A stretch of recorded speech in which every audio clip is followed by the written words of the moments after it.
say their son was tased. The family telling me they were only shown 2 of 8 videos, and the rest is still being reviewed. How much longer do we have to wait? I want to see the whole thing. They showed us him being tased, but it's not showing the injuries that my son got from this tasing incident. Deputies say Jones ran from them during a traffic stop. He was tased by investigator Richard Russell, who, according to his personnel file, has been written up for at least 8 violations since he was hired, including in January when he pulled over an older woman for not driving in her lane. He arrested her after she didn't follow his orders, even though she told him she had trouble hearing. His supervisor writing that Russell needs to, quote, learn how to de-escalate things to his advantage. 3 other deputies who were there when Jones was tased are also being investigated, including Leslie Gator. Officer Gator was on top of him, but you're not seeing Officer Gator cam footage while he's on top of my son. Gator was pushing all on him. Gator was written up in 2016 after a video showed him confronting a person who was backing away as instructed. A supervisor telling Gator, quote, you cannot allow your personal feelings or anger dictate how you perform in your investigation. But Jones's family says they won't let their son be another name in a report. Oh, we gonna get justice. You already know we finna stand up and protest. We finna make some noise. They're gonna hear his name today I die. So he can't fight?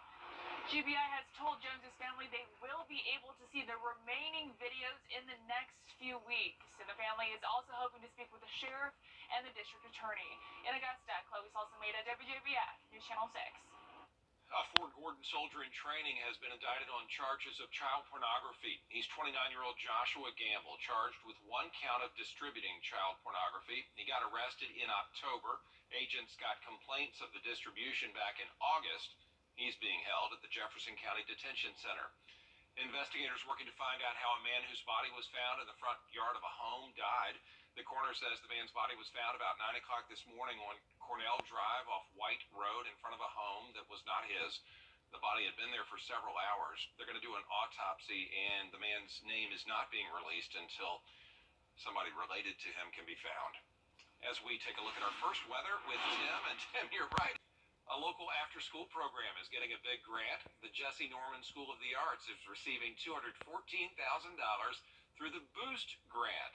They're going to use pandemic relief money to pay for that. It's really $27 million worth spread across more than 100 Georgia schools. The folks at JESSYE Norman say they're going to use half the money for after-school programs, half for summer camp.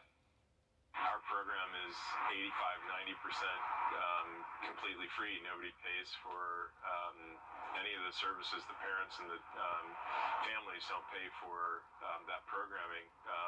2:30 to 6 p.m. throughout 36 weeks of the school year, and then all-day programming, including breakfast and lunch through 6 weeks in the summer. The school offers free classes in fine arts and digital arts. Now, you can see this whole story tonight on News Channel 6 at 7.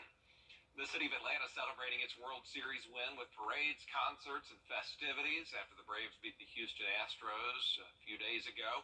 The championship parade kicked off at noon in downtown Atlanta and is now at Truist Park in Cobb County, and the team is soaking it all in. With fan reaction, here's Atlanta Bureau Chief Archit Seshadri.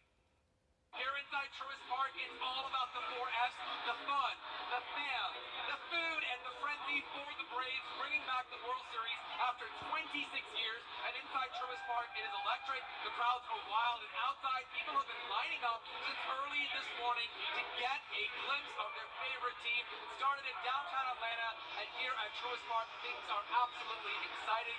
People holding up signs and chanting for the Braves. They are thrilled that the Braves were able to defeat the Astros and bring back a win, breaking the Atlanta sports curse. I was 3.5 when we last won World Series, so this is a huge moment for me, huge moment for the city. And the Braves won Game 6 on my birthday, so this is a really exciting moment. It's a lot of fun. I'm ready for this. It's been a lifelong journey, I guess. I wasn't old enough to remember what happened in 95, so this is my first real chance. With the concert, it is absolutely loud here, people cheering on. Governor Brian Kemp declaring Friday as Atlanta Braves Day, and many Atlanta school districts also giving the day off for students to enjoy the big championship parade. Inside Truist Park, Archit Seshadri, Atlanta Bureau Chief. Don't forget, daylight saving time starts on Sunday. That's also the day the Red Cross encourages people to check their smoke alarm batteries. Our Red Cross responds to more than 250 home fires every year, and they say a smoke alarm without fresh batteries is really like not having a smoke alarm at all.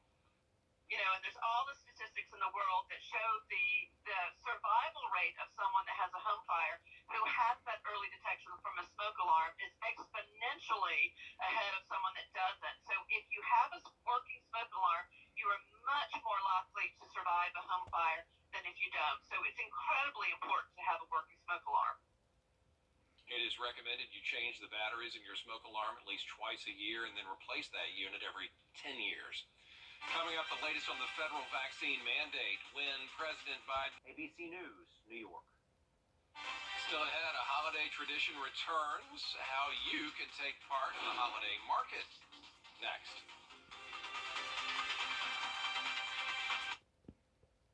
You can showers as we get in towards the end of the 10th day, but to skip through this little wet, dreary Saturday heading our way.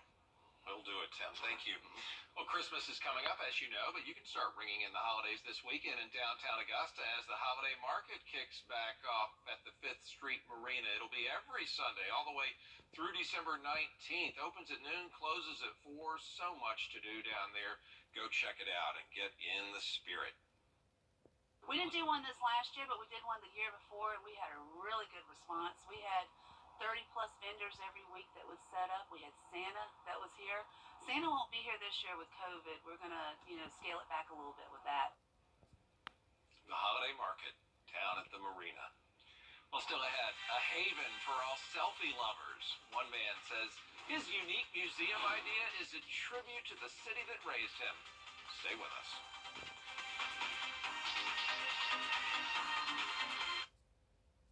Ready all night. Local Living, Saturday mornings at 9:30 on News Channel 6. Calling all picture lovers, there's a brand new spot for the perfect selfie opening this weekend in New York. Kalorama has that story. When the 716 Selfie Museum opens its doors this upcoming weekend, curator and full-time single dad Mark Parker will finally see a lifelong dream of his come to fruition. A space that allows visitors of any age to create lasting memories and give back. This is an opportunity to come here and have a different type of fun, something that Buffalo has never had. The museum's concept was inspired by Parker's teacher, Rhoda Kittleson, who encouraged him to go for his dreams. It was because of her influence that Parker says he created the Rhoda Kittleson Academic Achievement Program, an incentive designed to encourage younger students to excel. It gives tickets to school districts and teachers as a weapon to use for academic achievement, whether they're being good in class or they're getting good grades or, hey, they had an outstanding week.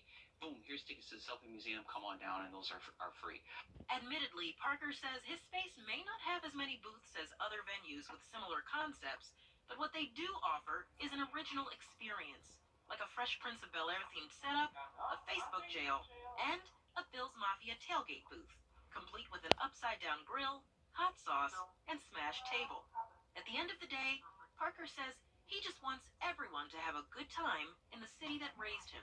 We've had bars for years. There's no reason to always, go out and celebrate with drinking.